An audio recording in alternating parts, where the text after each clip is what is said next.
She left the nicest guy she'd ever dated for him. You know the guy. Texts back in seconds. Never raises his voice. Not once. Asks before he does anything. Checks every single box on that list she wrote in her journal at 22. Curled up under a blanket, hoping.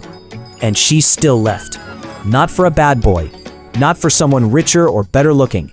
She left for a man who looked at her like he already knew what she was going to say and said something better. A man who didn't flinch when things got hard. Who didn't look around the room for permission to have an opinion.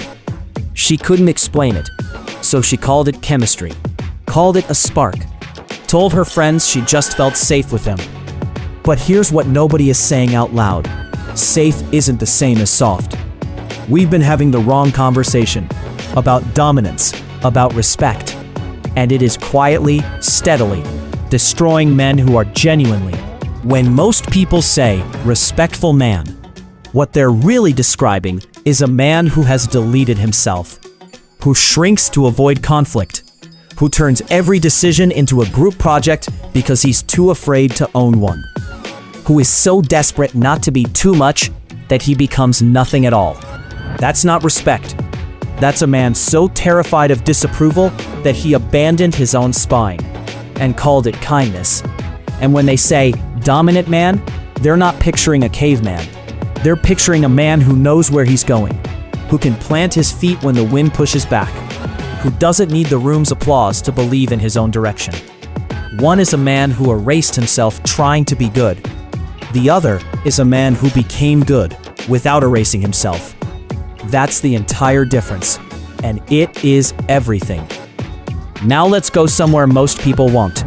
For the overwhelming majority of human history, hundreds of thousands of years, survival was not guaranteed. Every single day was an assessment.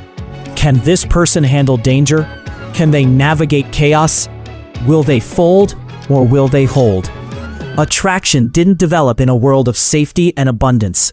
It developed in a world of scarcity and threat. And the brain you're using right now, the one hearing these words, is running the same emotional software written in that world. Not this one. This isn't about weakness. This isn't about a woman needing to be rescued. It's about the deepest layer of the nervous system, scanning, always scanning, for a signal that says this person can handle the storm. Calm under pressure. Decisive when it matters. Willing to take a stand even when it costs something. Those aren't power moves. They're biological green lights. And they fire, whether we want them to or not. Here's where the modern man got lost, and my heart genuinely aches for him, because he was trying so hard. Somewhere in the last generation, a well-meaning message got garbled in translation. Be respectful became be invisible. Don't be aggressive became don't have desires. Make her feel safe became never challenge her. And so men started shrinking, hedging, pre-apologizing for having an opinion before anyone even disagreed, laughing at their own ideas before anyone else could, dimming themselves down, smaller and smaller in the desperate hope of being chosen. But attraction doesn't reward neutrality. It never has. Attraction is built on polarity, on the electric, alive tension between two people who are fully themselves. Not two people who've sanded down every edge, filed away every sharp and interesting thing about them just to avoid friction. A woman doesn't fall for a man who treats her like she might shatter. She falls for a man who respects her precisely because he sees how much she can handle and dares to match her, who will call her out, not to win, but because he cares too much to let things slide, who initiates, leads, and takes up space, not to dominate her, but to show up fully for her. That's not arrogance. That's radical presence, dressed in masculine conviction. The real problem isn't that respectful men finish last. Let's put that myth down right now. The real problem is that passivity has been wearing respect's clothing, and men are paying the price. Real men, good men, for a costume they didn't even know they put on. True respect, the kind that actually moves people, that lives in the chest long after a conversation ends, isn't about shrinking. It's about seeing someone completely, valuing them deeply, and still having the courage to be honest, To lead, to say, I think we should go this way, and mean it. That takes a spine, not cruelty, a spine. So here's the reframe that changes everything. The one I wish someone had said sooner. Women don't choose dominant men over respectful men. They choose integrated men.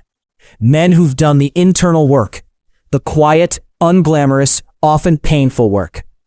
Men who lead their own lives first, so they're not leading hers out of ego, but out of genuine direction.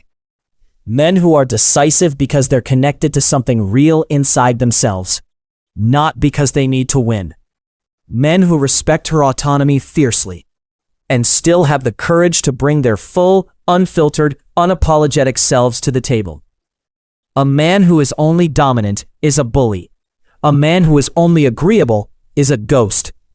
But a man who can hold both, fierce resolve and genuine reverence, that man becomes someone she never stops thinking about. Not because he's perfect, but because he's present. Fully, completely, irreducibly present.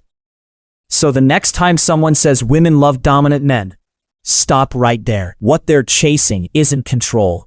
It's not machismo. It's not some dusty, outdated power fantasy. What they're chasing is the rarest thing in the modern world.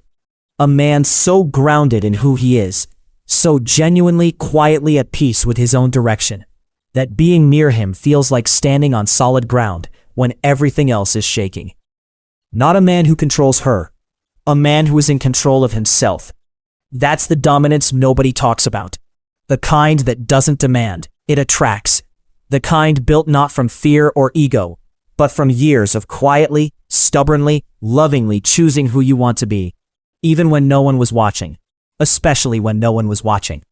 It is available to any man willing to build his backbone without losing his heart. The question is simple, and it's the only one that matters. Are you building